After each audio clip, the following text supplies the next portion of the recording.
Hey everybody, we're back for another video on solving limits. This video I'm actually going to take a break and bring the TI-84 in here.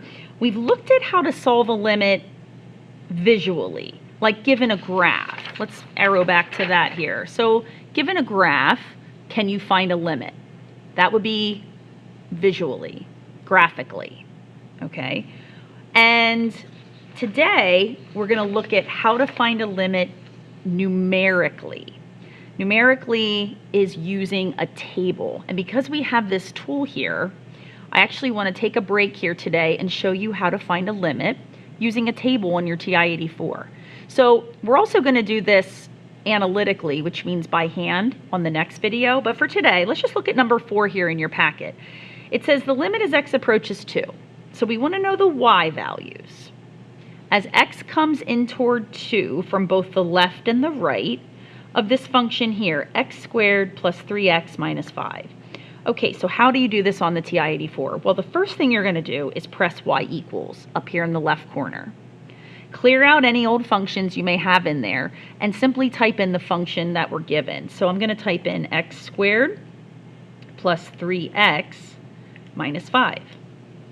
Okay, and I don't want to graph it.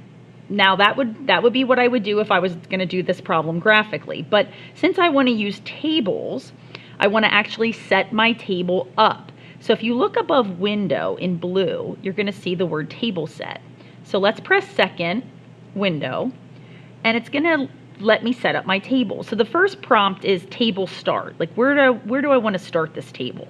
So I always look at what x value I'm approaching. And I always want to start just slightly to the left of the value I'm approaching. Remember when we did the video on the formal definition of limit with your epsilon being just slightly left and just slightly right of the c value being targeted. So if I go just slightly left of 2, maybe 1.999. So let's go at 1.999. That's so close to 2. So that's where I'll start, working left to right. And then how do I want my change in table to go? How do I want to step? I typically, if I round to thousandths for my table start, which I did here, 1.999, then I usually make my change in table 0.0001. So I'm just going to step ever so slightly from that 1.999 to see what my y values are doing. So I hit enter to store that. Now I'm ready to look at my table. So above graph, you can see the blue word table. So I'm going to hit second table. And so what you're going to see here are x values and y values. So if you're ever curious about a limit and you just want to use your TI to check it out, here's what you can see. So when x is 1.999, the y value on this graph, this quadratic we punched in, is 4.993. And if I arrow down 1.9991, so I'm a little bit closer to 2, my y value 4.9937, and so forth. 1.9992, y value 4.9944. And so if you keep arrowing down, you can see that as x gets closer and closer to 2 from the left side, the y values appear to be getting larger and closer to 5. If I keep arrowing down, you can see this is still happening. Here's 1.9999, and I'm at 4.9993. And right now when my x is 2, you can see my y value is 5. Now, if I want to read the other side of 2, what I really need to do, if you think about it, if I continue down with my table, I'm really reading from 2 off to the right, but limits come in toward the number. So whenever I'm reading the right side of a limit, I actually like to do this, arrow down. Okay, and I like to read it from the bottom up.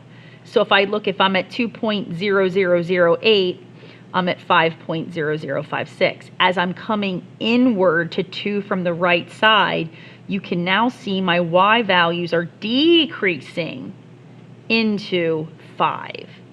So I could safely say, without doing any work, without drawing a graph, just by using my table function, I would safely say that my y values are approaching 5 from both the left and the right. Okay, maybe we try another one. Let's take a look at this guy right here. The limit as x approaches -5 of this rational function, x plus 5 divided by x squared minus 25. So I would go to y equals, I would clear this out, and I would punch this in. So I might do alpha y equals fraction, get a fraction set up there. On the top, I've got x plus 5. And on the bottom, I have x squared minus 25. So I'll store that. I'm going to go to table set, so second window. And this time, I'm approaching -5. So I just want to go ever so slightly to the left of -5. So maybe -5.001. I'm going to leave my change in table the same since I rounded to thousandths up top. And I'm going to do second table. Okay, so as I'm looking here, if I arrow down, it looks like -0.1. -0.1, and that's from both sides. Now you see the error. At -5, I'm getting an error. We'll see what that means when we do this by hand.